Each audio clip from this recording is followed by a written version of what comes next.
let's jump straight into today's Top Talkers. Of course, we're always talking about, it is still 2015, but we are already talking about the presidential race. Senior Democratic source says that President Obama has given Vice President Joe Biden his blessing to run for the 2016 candidacy. The two had lunch at the White House yesterday, and sources say that Obama made it clear that he wouldn't counsel Biden against running. That seems kind of weird. I'm not going to tell you not to do it, buddy. Biden also met with top Obama advisors last night, according to people familiar with the discussion. Now, those sources say Biden is seriously considering a run, but he hasn't firmly made up his mind. Many top Democrats have already signed on with Hillary Clinton, but several former Obama advisors say that they would work for Biden if he runs. The next major meeting in Biden's careful exploration of a presidential visit is expected to be a huddle with fundraisers after Labor Day. Biden's spokeswoman dismissed the reports, saying that they were mere speculation, adding, quote, "This lunch was a private meeting between two people, the president and the vice president." However, here's the thing. When that meeting is between the president and the vice president, it's a little more than just it's just a lunch. A casual discussion, exactly. Yeah. Now, I mean, a lot of people, different opinions on this. Obviously, Hillary Clinton getting a lot of the attention. Bernie Sanders and his surge in the Democratic run is getting a lot of attention. Some analysts say that it would be good to add Joe Biden in here into the mix. Some saying that it would be bad because his platform probably not that much different. Remember, she was Secretary of State with their administration. He is siding with Obama. He's not distancing himself from Obama. So he is going to continue the platforms that administration has had. So a lot of people saying, it would be good. Of course, the big question also still, he lost his son just a few months ago. And I know that he wanted to take that time to mourn, to lost to grieve, which he absolutely should do. But the reality is every day, the countdown gets a little less, a little less, a little less.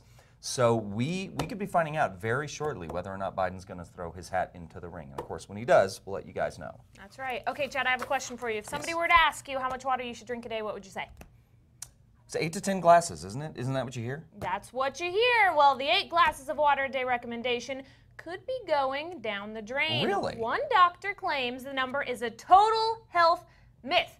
And not meeting the quota might not be all that horrible after all. According to a New York Times article written by a pediatrician, you don't need to stress out if you're not actually downing a solid 8 glasses, and it definitely doesn't mean you're dehydrated. In the article, the doctor states there's no science behind the ironclad rule, despite all the fuss. He also points out that you can get the hydration you need through what you eat. You can get water from your fruits and your vegetables, and yes, Chad, you can even get it by drinking that iced coffee. Wait, iced coffee? Iced coffee. That doesn't work for me. Well, if you're one of the people that's been told your cup of joe will leave you dehydrated, the article goes on to say that even that is a myth. Really? Okay, so I'm hydrating. You're just hydrating constantly throughout the day. This guy drinks more coffee than anybody I've ever met. I'm trying to be good. I'm trying to cut down, though, because it was a conversation with a friend the other day.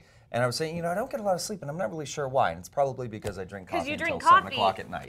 The second you wake up until the second you go to sleep. The second, like the minute or two after I wake up. Yeah. And then until the minute I go to bed. So much coffee. But yeah, you don't need your 8 glasses, apparently, according to this pediatrician. It constantly changes. Yeah. What is the deal with the coffee or the water? I mean, hey. All right, let's move on, guys. Many Bronco fans, a lot here in New Mexico, they argue that Peyton Manning has had a magic touch since his 2011 neck surgery. However, the future Hall of Famer says he doesn't have any touch. What does that mean? Well, while Manning has been stoic and mum about his recovery, letting his performance speak for himself on the field, he's now admitting that he's not 100% healthy. He recently told MMQB's Peter King that he does not have any feeling in his fingertips. Can you believe that? Oh. He said that doctors have given him mixed prognoses, saying that he may one day wake up and his sense of touch returns, while other doctors say the sensation will never return. Now, while his condition might explain some of the ups and downs in the field late last season, his given stats over the past 3 years are all the more impressive considering that he cannot completely feel the football. Prior to his surgery, Manning was averaging 28.5 touchdown passes per season. Since his tenure in Denver post-surgery, he has averaged 43.7%. Now, just how well Manning plays this year is, of course, going to be debatable. You can see him and the Broncos in action this Saturday at 7 o'clock on our sister station, New Mexico's CW, as they take on the San Francisco 49ers in Week 3 of the preseason. Now, you know, the preseason game, Tony Romo played, I think, 3 possessions, or not even 3 possessions, three passes, and then he retired for the rest of the game. So Manning probably will not be in that much, but you'll get a chance to see how the Broncos play. But that is astounding. That you think about it, that's like a photographer not really being able to see. Yeah. You know what I mean? You kind of need your fingertips, especially if you're a quarterback. And, Topher and I, we went to the Bronco-Colts playoff game where the Colts beat the Broncos. And we said, that day, this is going to be Peyton Manning's last game ever, which, I mean, it kind of would have made sense. I mean, he was playing his old team. It was like he was finally passing the torch, but nope. He's still back for another season, so we'll see. But that is incredible that he can't feel his fingertips. Yeah, I feel like you need to. Yeah. You're throwing the ball. Like, Absolutely. how do you know it's there? And a lot of people saying, that he had, like, a lot of people were saying the phrase duck throw, that he's got a lot of duck throws.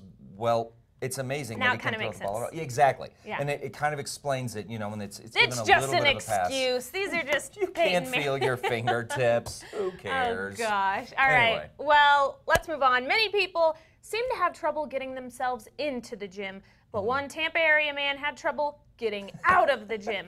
That's the challenge Nick Clayton faced on Saturday. He thought his post-workout trip to the sauna would be relaxing, but it was anything but. When he stepped out of the locker room, he realized all of the lights were off and he didn't see an employee in sight. He had no idea the place locked up so early on the weekend, and Clayton's first reaction was to call his mom, but she couldn't stop laughing, so he hung up on her. Clayton was free after nearly half an hour when he called a nearby LA Fitness that was still open, where they talked him through finding a way out. Clayton decided that he will probably switch to a gym that's 24 hours. And my first job was at a gym, and it was sports and wellness, and so it was just 24 hours, except for on the weekends you close. And so on the weekends when we had to close, we had to walk through everywhere, because there's a lot of little secret places that you could hide, and so we had to walk through everywhere. So the fact that they just missed him, they just didn't look in the sauna to see that there was somebody still in the gym, is crazy to me. So you could probably get the best workout ever. You don't have to wait to use any machines. Yeah. You can, you could take as long as you want. I mean, there's a shower there. You can have the run of the shower. It's like Home Alone, or it's like Gym Alone. So what he really should have done is done a shot where he, like a Macaulay Culkin, where he's running through the gym, and that's what I would have done. Anyway, very funny stuff. He made it out. He made it out, fortunately. He lived to tell the tale.